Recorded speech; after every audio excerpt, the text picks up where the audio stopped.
Seluruh upaya mantan terpidana kasus Vina, yakni Saka Tatal melalui sidang peninjauan kembali atau PK sudah dirampungkan kemarin. Majelis Hakim pun telah mengirimkan seluruh berkas hasil rangkaian sidang kepada Mahkamah Agung. Nah, kini bola panas keputusan pengajuan PK ada di Mahkamah Agung yang menentukan apakah PK Saka Tatal dapat dikabulkan atau tidak. Lalu bagaimana potensi hasil putusan MA berdasarkan fakta persidangan yang sudah dihadirkan? Kita ulas bersama sejumlah narasumber hari ini melalui sambungan virtual. Ada pakar hukum pidana Universitas Jenderal Sudirman Profesor Hibnu Nugroho dan kuasa hukum Saka Tatal Krishna Murty. Selamat pagi Bapak-Bapak. Selamat pagi Mas Krishna, Mas Lodi. Selamat pagi Prof. Ibnu. Ya.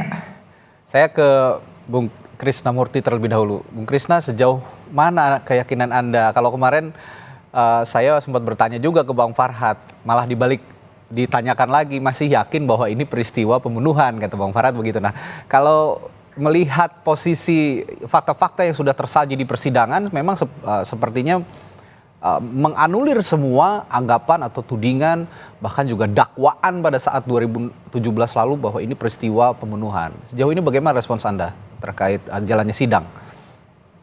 Saya sedikit mau meluruskan bahwa berita yang berkembang ini, kenapa ada pergeseran dari kasus pembunuhan, pemerkosaan menjadi kasus kecelakaan. Ya.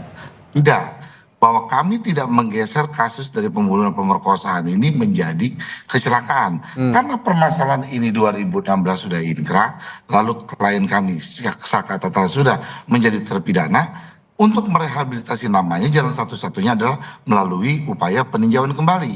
Nah, ketika kita membentuk tim pengacara, lalu membentuk tim lainnya untuk melakukan upaya PK, kita mencari kan syarat PK itu apa? Adanya keadaan baru dengan novum. Nah, novum-novum yang kita temukan ini lebih banyak mengarah kepada kasus kecelakaan. Dan dulu pun juga pernah ada peristiwa kecelakaan yang sudah dirilis oleh polisi. Nah, kita melihat itu, bahwa kita cocokin dari gambar ini ke gambar ini gitu loh, dari gambar ini ke gambar ini. Kemudian kita hadirkan lagi saksi fakta. Saksi fakta pun juga mengatakan, misalkan Jody Nenggolan. Jody Nenggolan ini mereka memegang Jody Nenggolan itu adalah Yogi Nenggolan itu adalah sebagai pengacara ketika 2016 5 terpidana hukuman mati. Saya tanyakan peristiwa di 2016 itu barang buktinya apa sih, ya kan? Karena kita lihat bahwa peristiwa ini terjadi pembunuhan, seolah-olah ada pembunuhan, ya kan, yang ada tusukan di dada, lalu ada sabetan. Lalu kita cocokin barang buktinya saat itu yang dihadirkan hanya batu dan bambu. Sementara mereka bilang ada tusukan, ada sabetan samurai. Kemana sabetan samurainya itu? Nggak ada dibuktikan. Terus urgensinya tuh penyidik ketika melakukan penyidikan pertama kali. Apa sih yang dilakukan oleh penyidik? Kok Aep sama Dede ini sudah dipersiapkan untuk disumpah, tidak dihadirkan. Sementara ini pembunuhan berencana loh. Ya. Lalu kalau kami tanyakan nama Yogi Nenggolan, intelektual dadernya itu siapa? Kalau ini terjadi peristiwa pembunuhan, mereka bilang nggak ngerti. Kan intelektual dadernya adalah Peggy Setiawan. Sementara Peggy Setiawan itu Peggy, Andi, dan lain-lainnya yang 3 DPO itu kan mereka menjadi 3 DPO. Kalau intelektualnya Peggy kan harus ditangkap dulu intelektual dadernya. Jangan tiba-tiba langsung menangkap Saka Tatal. Nah, ini kan banyak ketidaksinkronan, ketidaksesuaian ketika sidang 2016. Lalu kami tanyakan lagi Liga Akbar, ya kan, dia menjadi saksi yang diarahkan oleh Rudiana. Kemudian kemarin kami hadirkan di dalam saksi ahli kami Pak Sisno, kan kami tanyakan juga, karena keterbatasan kami tentang polisi itu seperti apa SOP-nya. Pak, apa Bapak benar, kita bilang, selama 35 tahun menjadi polisi dan mantan kabar reskrim, diperbolehkan tidak kan seorang kanit narkoba di unit lain adanya kasus pembunuhan, dia membawa, dia menginterogasi, lalu dia membuat laporan, lalu kan dia yang menangkap nih, saya bilang. Nah, ini diperbolehkan tidak? Ya tidak boleh, jelas itu adalah unit ini. Kenapa saya bilang dia mengarahkan? Karena ada keterangan si Dede dan Liga Akbar. Jadi terus timbul lagi si Widya mengatakan, kan saksi yang baru ini Widya mengatakan memang dia tidak ada di 2016, paling hanya dicatatkan saja, nggak ada masalah buat kita. Cuman timbul Widya dengan Mega saat itu bahwa Widya bilang Vina menginap di rumah dia selama 1 minggu. Hari kejadian tanggal 27 itu Vina dalam keadaan haid minjem duit 50.000, dia membeli softtek, ya kan. Lalu jam 22.05 dia masih telepon ke si Widya untuk mengajak Widya keluar. Setengah jam kemudian baru ada pihak polisi yang menelpon terjadinya kecelakaan. Sementara di berkas 2016 jam 21.00 sekian 05 sudah terjadi tuh kan penyiksaan, pemerkosaan dan sebagainya. Jadi banyak hal-hal yang kita lihat di sini, Mas, kan kita lebih cenderung ini adalah kasus kecelakaan gitu aja, bukan kita geser. Karena kacaunya fakta-fakta, Anda mau mengatakan bahwa konstruksi hukumnya juga pada sidang 2017 juga nggak jelas begitu ya, termasuk tuntutan dan sampai ke putusan. Nah, saya tanyakan juga ke Bung Krisna, kalau kemarin ada upaya untuk menghadirkan 5 penyidik dari Polres Cirebon ya yang pernah melakukan olah tempat kejadian perkara pada tahun 2016 dan akhirnya diketahui publik juga tidak hadir. Sejauh ini komunikasinya bagaimana dengan Polres Cirebon? Kenapa mereka tidak mau hadir?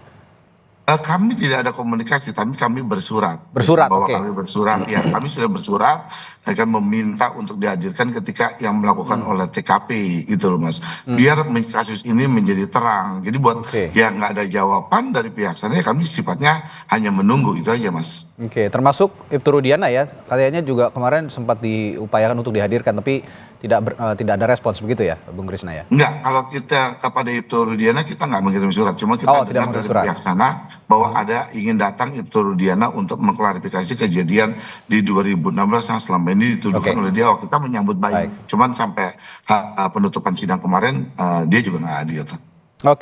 Saya ke Prof. Hipnu. Prof. Hipnu, kalau kemarin salah satu ahli memberikan keterangannya sesuai dengan keahliannya, ini dari dokter forensik ya, Pak Budi, menilai bahwa putusan pengadilan 8 tahun lalu itu minim bukti ilmiah. Nah, apakah Anda juga punya pendapat yang sama dengan frame berpikirnya Pak Budi dalam kesaksian atau keterangannya pada saat menjadi ahli di sidang PK kemarin, Prof? Ya, kita harus berpikir kapan diperlukan bukti ilmiah. Bukti ilmiah diperlukan ketika ada suatu keraguan. Nah, ketika ada suatu keraguan, matinya kena apa, kapan, jam berapa, penyebabnya apa, itu harus wajib karena keraguan.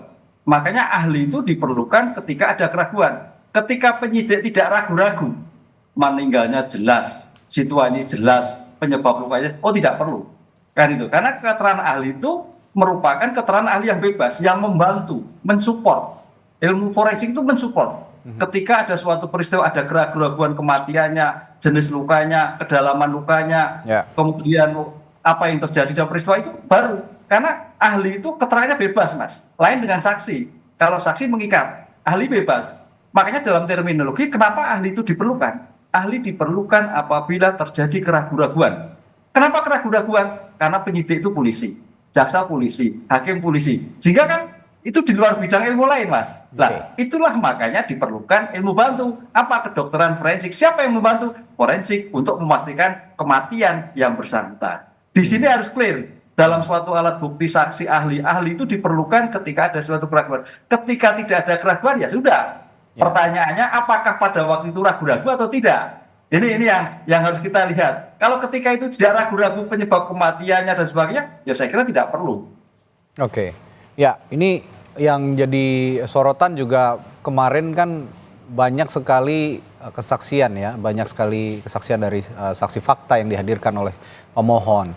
Ada temannya Vina, temannya Eki, lalu juga orang yang pernah melihat kejadian, yang disebut pernah melihat kejadian yang diklaim sebagai pembunuhan, begitu kira. Sampai ahli-ahli yang dihadirkan. Nah, dari sederet saksi fakta, ahli, Anda melihat ini bisa secara absolut membantu Saka Tatal dalam upayanya mengajukan PK ini? Iya, gini, saya tidak bisa masuk ke Mas Krisna langsung ya. Sebetulnya PK ini yang dimintakan, apakah Saka Tatal di tempat atau tidak, kan gitu kan? Apakah Saka Tatal itu berperan atau tidak? Bukan menguji tentang peristiwa itu terjadi, kan itu. Ini bayangan kami loh, karena ini kalau menguji peristiwa itu terjadi, ya peristiwa itu sudah diputus. Kan itu loh, diputus. Sehingga kalau itu yang terjadi adalah yang bersangkutan harusnya 7 orang yang sekarang terpidana itu yang mengajukan bahwa itu bukan peristiwa. Tapi kalau Saka Tata, saya melihatnya ini pada koridor fokus ya, fokus suatu penelitian, itu Saka Tata pada waktu itu kami dengar adalah tidak ada di tempat, sehingga tidak berperan. Ketidakberperan berarti orang Saka Tata tidak ada di tempat, berarti bukti yang disampaikan pada waktu itu keliru. Sehingga bukti-bukti yang disampaikan bahwa Saka Tata tidak mempunyai peran apa-apa dan tidak tahu apa-apa, itu menjadi suatu alasan hukum, kan itu. Tapi kalau sudah sampai pada pembuktian terkait peristiwa pidana, tadi Mas Krisna saya solut itu, oh ternyata menggeser. Tapi tampaknya kita yang di luar, Mas, yang diuji ini bukannya pembunuhan, tapi karena kecelakaan. Itu terminologi orang luar loh, kok jadi bergeser kan itu. Nah ini kan menarik. Padahal Saka Tata diajukan bukan karena bergeser atau tidak bergeser, adalah seorang anak yang tidak ada dalam suatu tempat sehingga sekarang harus membersihkan suatu peristiwa itu, begitu loh. Oke. Ada juga perspektif atau pendapat yang menarik pada sidang PK kemarin dari ahli psikolog forensik ya, psikologi forensik Reza Indragiri yang mengatakan bahwa keterangan kasus ini hanya mengandalkan keterangan begitu, dan minim sekali tadi kalau dibilang Pak Budi juga ya, salah satu ahli, ini minim scientific evidence gitu. Nah, bukan tidak boleh mengandalkan keterangan, bukan haram menurut Reza Indragiri, tapi jangan hanya mengandalkan keterangan, mengandalkan juga pada pembuktian, karena pembuktian ini base-nya biasanya memang dari scientific evidence begitu. Anda sependapat dengan pendapat psikolog forensik Reza Indragiri ini, Prof. Hipnu? Iya, betul. Jadi keterangan itu namanya keterangan kan kadang tidak sempurna. Dan keterangan itu berbasis pada testimonio di auditu, keterangan dari orang lain. Nah, keterangan dari orang lain perlu dikomunikasikan bukti primer. Nah, bukti primernya apa? Itu yang menjelaskan. Karena kita harus tahu bukti, kita ingatlah novum itu adalah bukti. Bukti yang ketika peristiwa itu tidak ditemukan. Nah, sekarang bukti ditemukan. Nah, kapan mempunyai nilai bukti? Harus memenuhi syarat formil dan material. Nah, itulah harus disinkronkan bahwa keterangan itu ada dibuktikan dengan kondisi material ketika itu apa? Karena keterangan itu bagian bukti sekunder. Bukti primernya apa? Lah, kalau sampai keterangan itu memang ada suatu korelasi yang ditemukan dalam suatu persidangan pertama, ya mempunyai nilai. Tapi kalau tidak, ya tidak mempunyai nilai. Itulah yang kita harus berkualifikasi dalam konsep bukti itu harus memenuhi syarat formil dan material dan meyakinkan. Konsep meyakinkan ini yang bagian dari institusi hakim. Oh, ternyata bernilai. Oh, betul. Ini yang bersangkutan. Jadi tidak hanya tidak ada berkait, tapi juga mampu meyakinkan majelis. Oke. Kalau gitu begini, Prof. Hipnu, dari sekian banyak novum yang diberikan di sidang PK saya kata kemarin, Anda melihat semua novum ini memiliki unsur kebaruan? Kalau menurut saya tidak. Masih pada bukti-bukti sekunder. Yang bukti sekunder itu makanya di sini gini, Mas Krisna, saya melihatnya begini. Peristiwa ini kalau kita mengulik pada peristiwa hukumnya agak sulit. Oke lah, 2016 itu memang keliru ya. Tapi kalau saya mencoba mengulik para terpidananya, Mas, yang 7 sama 1 itu mungkin potensi tidak terlibat bisa. Karena kalau kita identifikasi permasalahan yang sekarang ini, Mas, suatu peristiwa keliru agak sulit. Polisi itu firm, jaksa firm. Tapi kalau pelakunya, mungkin bisa terjadi bukan dia pelakunya. Ini yang bergeser, yang saya amati dari kemarin. Saya berdasarkan pengalaman kajian-kajian studi kasus, Mas. Pelakunya bisa, tapi kalau subjek peristiwanya agak sulit. 2016 polisi sudah baik lah, jaksa juga sudah baik lah. Kalau keliru dalam suatu pemberkasan dan sebagainya, tapi pelakunya bisa, karena dalam konsep hukum yang dimungkinkan keliru adalah kesesatan mistak orang, bukan mistak peristiwanya. Begitu. Nah, kalau begitu, Bung Krisna, kalau kata Prof. Hipnu tadi tidak memenuhi unsur kebaruan, novum-novum yang diajukan, sejauh mana Anda meyakini bahwa ini akan dikabulkan, dan bagian mana dari perjalanan sidang PK Saka Tatal ini yang menurut Anda bisa meyakinkan hakim di persidangan dan juga merekomendasikan kepada MA agar PK Saka Tatal ini dikabulkan? Jaksa penuntut kan juga mengatakan bahwa foto ini dibuat tahun 2016. Kita sepakat bahwa foto ini betul foto ini dibuat dicetak tuh tahun 2016. Hanya masalahnya foto-foto tersebut yang menerangkan tentang adanya kecelakaan itu tidak ada dalam berkas perkara di 2016. Baik pun kepada 5 terpidana juga tidak ada di dalam berkas perkara, termasuk di dalam berkas Sakatatal, bahwa foto-foto itu tidak pernah dihadirkan, bahwa mereka menganggap itu terjadi kecelakaan karena mereka bilang motornya itu dalam keadaan baik. Oh ternyata mereka fotonya dari sebelah sisi kiri, gitu loh. Kan yang dimaksud ikan baik itu adalah dari sebelah sisi kiri. Kita lihat dari sebelah kanan, adanya stangnya patah, adanya showbreakernya patah, adanya goresan-goresan dan sebagainya. Motornya itu rusak di sebelah kanan. Lalu posisinya korban pun juga kita cocokkan, lengannya patah, terus ada sayatan, terus seperti kayak ketarik aspal. Itu posisinya di sebelah kanan. Makanya kami tunjukkan bahwa itu adalah novum bukti baru. Permasalahannya 2016 ini terjadi kan berdasarkan seluruh dari keterangan-keterangan. Tidak ada saksi mata yang melihat adanya pembunuhan dengan pemerkosaan. Tidak ada tes DNA, tidak ada sidik jari, tidak ada CCTV dibuka, tidak ada saksi yang pertama melihat kejadian, hanya pengejaran motor Dede dan Aib tidak dihadirkan. Siapa sih yang yakin bahwa terjadinya adanya pembunuhan dengan pemerkosaan? Siapa? Sekarang kami tanya, coba 2 alat bukti apa sih yang mereka bisa tunjukkan bahwa ini terjadi pemerkosaan? Lalu kan buktinya apa? Hanya bambu, kan barang buktinya bambu dengan batu. Sementara mereka bilang ada luka tusukan dengan samurai. Ayo coba kita tanya sekali lagi, 2 alat bukti apa yang meyakinkan bahwa ini terjadi pembunuhan dengan pemerkosaan? Nah kami tanya, ketika sidang Mukhtar, yang Mukhtar itu sebagai lawyernya Peggy, mereka menjadi saksi kami juga. Kami tanya, apa yang terjadi? Memang ya kan terhadap Peggy itu, ya kan terhadap pra peradilannya Peggy, lalu mereka mengarah kepada pertanyaan-pertanyaan. Polisi pun juga menurut Mukhtar tidak dapat membuktikan.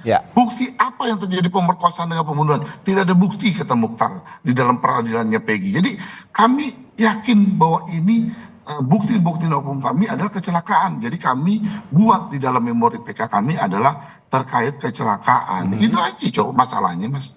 Oke, jadi novum yang Anda yakini ini adalah memenuhi unsur kebaruan adalah bahwa meyakinkan hakim bahwa ini peristiwa kecelakaan, begitu ya, bukan pembunuhan. Oke, nah ini menarik juga karena selain Sakatatal yang menanti putusan dari Mahkamah Agung terkait dikabulkan atau ditolaknya sidang PK ini, ada juga 7 terpidana yang sepertinya masih mengintip juga, sedang mengintip juga dan berupaya juga untuk mengajukan hal yang sama, mengajukan PK. Nah, apakah ada komunikasi Anda juga dengan kuasa hukum atau pihak dari 7 terpidana lainnya, Bung Christian? Tapi jangan dijawab dulu, nanti saya akan tanyakan pada Anda setelah jeda di Sapa Indonesia Pagi.